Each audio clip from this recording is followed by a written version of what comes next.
Hello everyone, welcome to Enlighten Learning. So I hope you all are doing well. So आज के इस video lecture में हम discuss करने वाले हैं सभी important questions of human resource management. Again ये वीडियो इम्पोर्टेंट हो जाती है उन सभी स्टूडेंट्स के लिए जो कि human resource management means HRM को एज अ सब्जेक्ट स्टडी करते हैं अपने ग्रेजुएशन लेवल पर। फॉर मोर क्लैरिफिकेशन ये वीडियो इम्पॉर्टेंट हो जाती है सभी BBA के स्टूडेंट्स के लिए जो कि सेकेंड सेम में स्टडी कर रहे हैं HRM को एज अ सब्जेक्ट। सो चलिए स्टार्ट करते हैं, देख लेते हैं कौन कौन से इम्पोर्टेंट क्वेश्चंस होने वाले हैं आपके एग्जामिनेशन व्यू पॉइंट से। अगेन ये हमारी इम्पोर्टेंट क्वेश्चन आंसर सीरीज चल रही है जहाँ पर हम सभी इम्पोर्टेंट क्वेश्चंस डिस्कस करते हैं। मैं कोशिश करती हूँ कि आपको आंसर भी थोड़ा थोड़ा क्लासिफाई करती हुई चलूँ, डिस्क्राइब करती हुई चलूँ, बट पूरा टॉपिक कवर करना पॉसिबल नहीं हो पाता है, इसलिए मैं आपको टॉपिक का ओवरव्यू देती हुई चलती हूँ। सो चलिए देख लेते हैं कौन कौन से इम्पोर्टेंट क्वेश्चंस होने वाले हैं आपके एग्जामिनेशन में, BBA के एग्जामिनेशन में, और सब्जेक्ट है आपका ह्यूमन रिसोर्स मैनेजमेंट जिसे HRM भी बोला जाता है। मोस्ट इम्पॉर्टेंट सब्जेक्ट है, मोस्ट ईजीएस्ट सब्जेक्ट है। अगर आप इसे अच्छे से स्टडी करते हैं तो यकीन मानिए ये आपका काफ़ी हद तक स्कोरिंग पेपर है। यहाँ पर आपके काफ़ी अच्छे मार्क्स स्कोर हो सकते हैं अगर आप इसे अच्छे से स्टडी करते हैं। सो चलिए देख लेते हैं कौन कौन से इम्पोर्टेंट क्वेश्चंस हो जाते हैं आपके यूनिवर्सिटी के फाइनल एग्जाम्स के लिए। सो फर्स्ट क्वेश्चन हो जाता है, इम्पोर्टेंट क्वेश्चन है, एवरी टाइम आता है और मोस्ट प्रोबेबली इस बार भी ये रेस होगा कि HRM क्या होता है। देखिए ह्यूमन रिसोर्स मैनेजमेंट HRM की फुल फॉर्म होती है, वहीं HRD ह्यूमन रिसोर्स डेवलपमेंट। देखिए HRD पार्ट होता है HRM का, मीन्स HRM अपने आप में एक ब्रॉड सब्जेक्ट है, एक ब्रॉड टर्म है, एक काफ़ी वाइडर टर्म है, वहीं HRD पार्ट है HRM का। देखिए 3 वर्ड्स हैं, ह्यूमन मीन्स आपके एम्प्लॉयज़, रिसोर्सेज जो आपके पास में अवेलेबल है मीन्स आपके ह्यूमंस, आपके एम्प्लॉयज़, और मैनेजमेंट उनको इस तरीके से मैनेज करके चलना, ऑर्गेनाइजेशन में अपने एम्प्लॉयज़ को इस तरीके से मैनेज करना कि ऑर्गेनाइजेशन के goal as well as human के इंडिविजुअल गोल वो भी अचीव हो सके, जिससे किसी भी प्रकार का कोई भी कॉन्फ्लिक्ट ना हो, वो कहलाता है आपका HRM। वहीं अगर मैं बात करूं HRD, देखिए human resource development means human के एम्प्लॉयज़ के डेवलपमेंट पे जिसका मेन फोकस रहता है वो आपका कहलाता है HRD। उन्हें कब ट्रेनिंग प्रोवाइड करानी है, कब उनको जो है डेवलपमेंट कराना है, कौन कौन से प्रोग्राम उनके लिए अरेंज करवाने हैं, कौन कौन सी काउंसिल अरेंज करनी है, ये सारा काम होता है, प्लानिंग का बेसिकली काम होता है HRD में। इसके मेन ऑब्जेक्टिव्स और फंक्शंस, HRM और HRD में बेसिकली डिफरेंस भी आपसे काफ़ी बार पूछ सकते हैं, या फिर पर्सोनल मैनेजमेंट और HRM में भी डिफरेंस आ सकता है। देखिए ये इवोल्यूशन पीरियड है, पहले HRM को लेबर वेलफेयर के नाम से एक सब्जेक्ट हुआ करता था, या लेबर मैनेजमेंट के नाम से एक सब्जेक्ट हुआ करता था। उसके बाद में चेंजेस आए और उस सब्जेक्ट का नेम बदल के कुछ अपडेट्स करके उसका नेम पर्सोनल मैनेजमेंट रख दिया गया। उसके बाद फिर से चेंजेस आए, फिर से इवोल्यूशन हुआ, फिर से अपडेट्स आए, और उसके बाद इसी सेम सब्जेक्ट का नाम HRM रख दिया गया। सो इसके फंक्शंस कौन कौन से होते हैं, देखिए फंक्शंस से हर बार क्वेश्चन रेज होता है, और जब आप HRM को एज अ सब्जेक्ट स्टडी कर रहे हैं तो आपको पता होना चाहिए कि कौन कौन से मेन फंक्शंस होते हैं HRM के। सो मेन 2 फंक्शंस होते हैं, first one is managerial function and second one is operative function. देखिए मैनेजरियल में वही आ जाता है जो हमने पहले भी पढ़ा हुआ है, planning, organising, staffing, directing and controlling. ये टोटल 5 फंक्शंस होते हैं HRM के मैनेजरियल।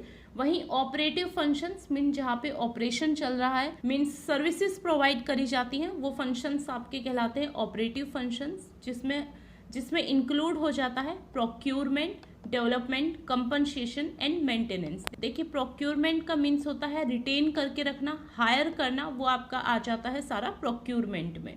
सो ये 2 बेसिक मेन फंक्शंस होते हैं HRM के, आपको पता होने चाहिए, एग्जामिनेशन व्यू पॉइंट से काफ़ी इंपॉर्टेंट है। नेक्स्ट आपका इंपॉर्टेंट क्वेश्चन हो जाता है HR पॉलिसी क्या होती है, डिफाइन कीजिए इसके need, characteristics and principles of HR policy. Notes maintain कराए होंगे आपके टीचर ने, उन्होंने अच्छे से एक्सप्लेन किया होगा। इंपॉर्टेंट क्वेश्चन है, क्वेश्चन रेस हो सकता है। देखिए HR पॉलिसीज क्या होती है, देखिए पॉलिसीज आपकी बेसिकली गाइडलाइंस होती हैं जो कि आगे होने वाली सेम सिचुएशंस में, सर्कमस्टेंसेस में आपको एक पाथ शो करती हैं, एक रास्ता बताती हैं कि आप इस प्रोसीजर को, इस पॉलिसीज़ को फॉलो कीजिए और आपका सॉल्यूशन निकल के आ जाएगा। वहीं HR पॉलिसी फॉर एग्जाम्पल अगर किसी को लीव चाहिए, किसी को कंपनी में लीव चाहिए, तो प्रॉपर एक पॉलिसी बनी होगी उनकी और वो उस पॉलिसी को फॉलो करेगा पर्टिकुलर एम्प्लॉय, वो आपकी कहलाती है HR पॉलिसी। नेक्स्ट है IHRM। देखिए, इंटरनेशनल ह्यूमन रिसोर्स मैनेजमेंट। जब चीज़ें केवल डोमेस्टिक ना रहकर इंटरनेशनली आप जब चीज़ों से डील करते हैं, वो आपका कहलाता है इंटरनेशनल ह्यूमन रिसोर्स मैनेजमेंट। ये क्वेश्चन भी आपको पढ़कर जाना है। नेक्स्ट इंपॉर्टेंट क्वेश्चन है आपका जॉब एनालिसिस। देखिए, स्टडी ऑफ जॉब कहलाता है आपका जॉब एनालिसिस। इसके 2 कंपोनेंट्स होते हैं, job description and job specification. Important है, शॉर्ट में भी पूछ सकते हैं कि जॉब डिस्क्रिप्शन और स्पेसिफिकेशन क्या होता है। देखिए, स्पेसिफिकेशन में हम स्टडी करते हैं जॉब की वो सारी स्पेशल क्वालिटीज़ जो चाहिए ही चाहिए उस पर्टिकुलर जॉब को, उस पर्टिकुलर जॉब में अपॉइंट होने के लिए, वो आपका कहलाता है जॉब स्पेसिफिकेशन। फॉर एग्जाम्पल, कोई आर्मी में जाना चाहता है तो उसकी इतनी हाइट होनी चाहिए, इतना वेट होना चाहिए, ऐसे ऐसे उसके सारी चीज़ें होनी चाहिए, स्टडी इतनी होनी चाहिए, ये आपकी कहलाती है job specification. Means specific quality उस पर्टिकुलर जॉब की। और जब डिस्क्रिप्शन, जहाँ पे सारा सब कुछ डिस्क्राइब किया जाता है जॉब के बारे में कि आपका टाइमिंग ये होने वाला है, आपका ड्रेस कोड ये होने वाला है, आप इनके अंडर वर्क करने वाले हो, इतने एम्प्लॉयज़ होने वाले हैं, ये प्रॉपर पॉलिसीज़ हैं, ये सारा कहलाता है आपका जॉब डिस्क्रिप्शन। मीन्स डिस्क्राइब कर दिया जॉब के बारे में। नेक्स्ट इंपॉर्टेंट क्वेश्चन हो जाता है आपका selection and recruitment. Most important question है। देखिए, रिक्रूटमेंट आपका फर्स्ट प्रोसेस होता है किसी भी एम्प्लॉय को हायर करने के लिए, किसी भी एम्प्लॉय को ज्वाइनिंग दिलाने के लिए। वहीं सिलेक्शन आपका सेकंड प्रोसेस होता है। रिक्रूटमेंट हमेशा पॉजिटिव होता है, वहीं selection positive and negative both हो सकता है। देखिए, रिक्रूटमेंट का मीन्स होता है पीपल को इनवाइट करना, वो आए और उस पर्टिकुलर जॉब के लिए अपनी एप्लीकेशन सबमिट करें, वो आपका कहलाता है रिक्रूटमेंट। सिलेक्शन, जब उनका इंटरव्यू होता है और वो सेलेक्ट हो जाते हैं, उस प्रोसेस को बोला जाता है सिलेक्शन। देखिए, एक पर्टिकुलर प्रोसेस होता है सिलेक्शन का, जिसके थ्रू आपको निकलना पड़ता है, आपके इंटरव्यू होते हैं, रेफरेंस देखा जाता है, मेडिकल टेस्ट वगैरह होता है, वो पूरा आपका प्रोसेस कहलाता है सिलेक्शन का। नेक्स्ट आपका इंपॉर्टेंट क्वेश्चन हो जाता है ट्रेनिंग, कि ट्रेनिंग क्या होती है। सो आप सभी को पता होगा ट्रेनिंग क्या होती है। आपकी स्किल को इन्हेंस करने के लिए, आपके डेवलपमेंट के लिए एक पर्टिकुलर ट्रेनिंग ऑर्गेनाइज करी जाती है ऑर्गेनाइजेशन के द्वारा, जिसे बोला जाता है ट्रेनिंग। ये एक प्रोग्राम होता है जिससे आपकी स्किल इन्हेंस होती हैं, स्किल डेवलप होती हैं।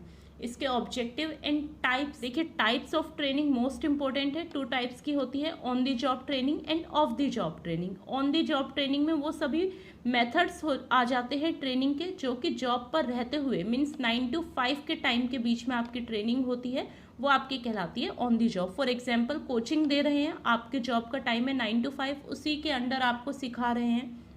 आपकी एक सेमिनार हो रही है 9 to 5 के बीच में ही, वो आपकी कहलाती है on the job.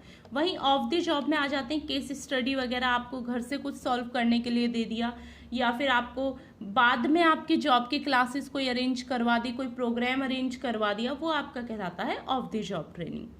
Next important question हो जाता है आपका वेज। वेज क्या होती है? वेज पॉलिसी मीन्स वेज कैसे डिसाइड की जाती है। देखिए, वेज क्या होती है कि पर आर एक एम्प्लॉय जितना वर्क कर रहा है, उसके बदले में उसको जो पैसे दिए जा रहे हैं, वो आपकी कहलाती है वेज। देखिए, जो डेली दी जाती है वो वेज होती है, और जो मंथली दी जाती है वो सैलरी होती है। टाइप ऑफ वेजेस इंपॉर्टेंट है आपकी, रियल वेज, नॉमिनल वेज, ये सारी टाइप्स ऑफ वेजेस होते हैं, और कौन कौन से फैक्टर अफेक्ट करते हैं एक वेजेस को या फिर सैलरी को डिसाइड करते हुए, ये भी आपको स्टडी करके जाना है।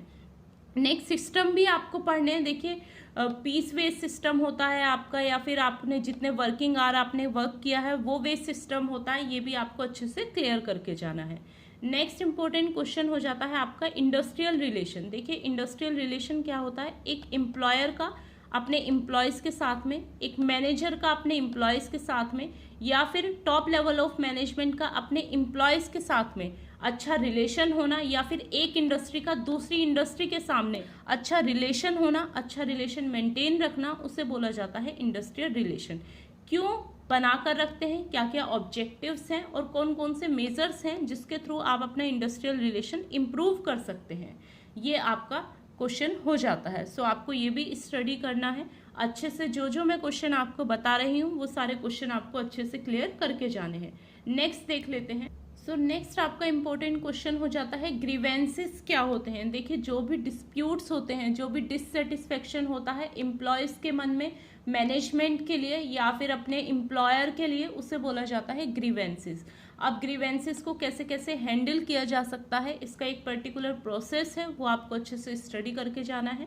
एंड लास्ट इंपॉर्टेंट क्वेश्चन हो जाता है आपका ट्रेड यूनियन। देखिए, ट्रेड यूनियन क्या होती है? एक वॉलेंट्री एसोसिएशन होती है, वर्कर्स की ग्रुप होता है जो कि अपनी इच्छा से आते हैं, ग्रुप में ऐड होते हैं और उनका वर्क यही होता है कि लेबर के वेलफेयर के लिए, मीन्स जो आपके यूनियन में वर्कर्स हैं उनके वेलफेयर के लिए बात करना, उनके वेलफेयर के लिए वर्क करना।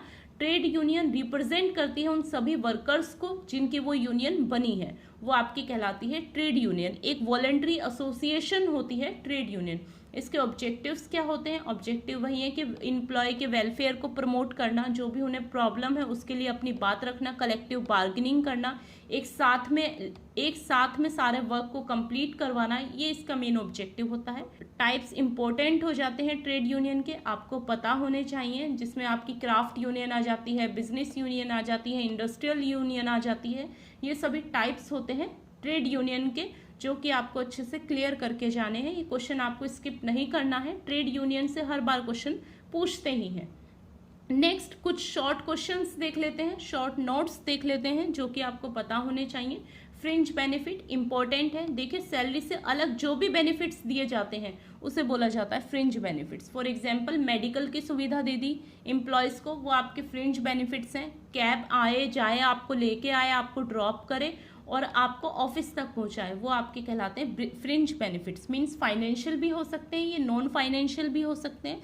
जो आपको सैलरी मिल रही है, जो आपको वेज मिल रही है, उससे ऐड होके, उससे एक्स्ट्रा जो आपको बेनिफिट्स दिए जाते हैं वो आपके कहलाते हैं फ्रिंज बेनिफिट्स। पर्सोनल मैनेजमेंट क्या होता है? देखिए, एचआरएम का प्रीवियस रूप है पर्सोनल मैनेजमेंट। मीनिंग वही है, एम्प्लॉयज से अच्छे से वर्क कराना, अच्छे से मेंटेन करके रखना, वही पर्सोनल मैनेजमेंट था, बट उसका अपडेटेड वर्जन है एचआरएम। मीन्स यहाँ पे एम्प्लॉयज पर उतना फोकस नहीं किया जाता था जितना एचआरएम पर किया जाता है। थोड़ा सा इनडायरेक्ट रिलेशन होता था मैनेजमेंट और वर्कर्स के बीच में, यहाँ पे डायरेक्ट कन्वर्सेशन होता है, डायरेक्ट रिलेशन होता है एचआरएम में वर्कर्स और मैनेजमेंट के बीच में। नेक्स्ट टर्म आ जाते हैं इलेक्ट्रॉनिक एचआरएम। सारी चीज़ें अब इलेक्ट्रॉनिक हो गई है, आपने देखा होगा कोरोना के टाइम पे आपके रिक्रूटमेंट्स भी इलेक्ट्रॉनिक चल रहे थे, वर्क फ्रॉम होम चल रहा था, तो वो आपका कहलाता है electronic HRM. HRD human resource development आपको अच्छे से क्लियर होगा। नेक्स्ट है आपका परफॉर्मेंस अप्रेजल। देखिए, परफॉर्मेंस अप्रेजल क्या होता है? वर्थ ऑफ एम्प्लॉय, मीन्स जो एक एम्प्लॉय वर्क कर रहा है उसके वर्क को अप्रेज करना, उसके वर्क को इवेल्युएट करना, एनालाइज करना, ये देखना कि उसके अकॉर्डिंग उसे सैलरी मिल रही है या फिर नहीं मिल रही है, उसके अकॉर्डिंग वो वर्क कर पा रहा है या फिर नहीं कर पा रहा है, वो आपकी परफॉर्मेंस अप्रेजल कहलाते हैं। इसको इवेल्युएट करने के भी टेक्निक्स होती हैं, 2 टाइप्स होते हैं। मैं आपको बता दूं, इंपॉर्टेंट क्वेश्चन है, आपको पढ़कर जाना है। ट्रेडिशनल मेथड और मॉडर्न मेथड। ट्रेडिशनल मेथड में आपकी चेकलिस्ट आ जाता है, रेटिंग स्केल आ जाता है, ग्राफ्स आ जाते हैं जिसमें आप परफॉर्मेंस अप्रेस करते हो, परफॉर्मेंस का चार्ट बनाते हो, एम्प्लॉयज़ को कंपेयर करते हो, एक एम्प्लॉय की परफॉर्मेंस को दूसरी एम्प्लॉय की परफॉर्मेंस के साथ। वहीं मॉडर्न मेथड में आपका MBO आ जाता है, management by objective, assessment centre method आ जाता है, 360 डिग्री अप्रेजल आ जाता है। ये टाइप्स होते हैं परफॉर्मेंस अप्रेजल के। एक एम्प्लॉयज़ की वर्थ को जज करने का तरीका होता है, इवेल्युएट करने का तरीका होता है परफॉर्मेंस अप्रेजल। नेक्स्ट है आपका जॉब डिस्क्रिप्शन, मीन्स जॉब के बारे में पूरी इन्फॉर्मेशन डिस्क्रिप्शन से पता होनी चाहिए, वो आपकी कहलाती है जॉब डिस्क्रिप्शन।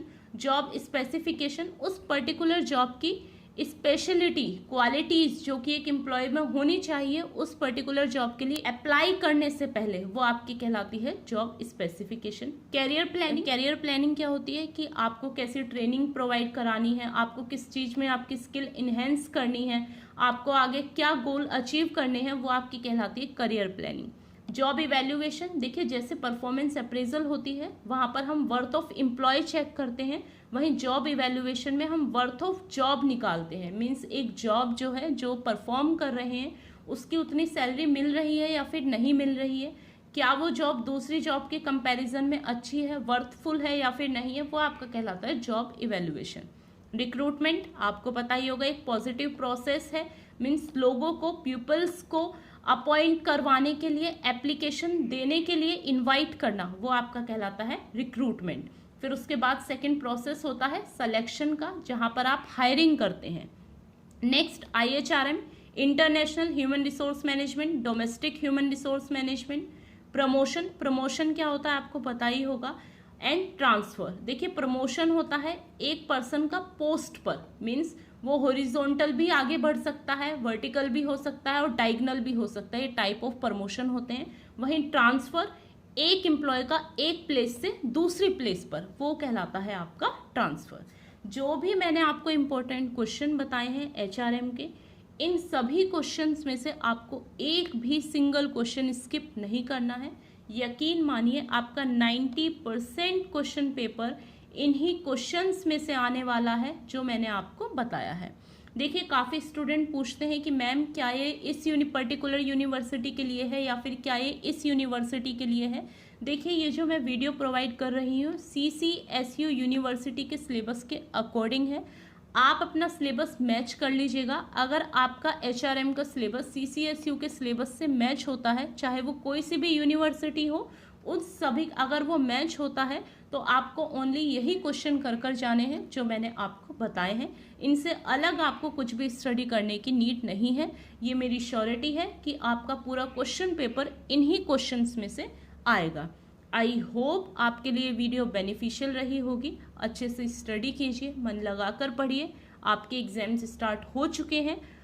आई होप आपके सभी एग्जाम्स बहुत अच्छे जाएं, आप अच्छा स्कोर करें, मुझे प्राउड फील कराएं, अपनी फैमिली को प्राउड फील करवाएं।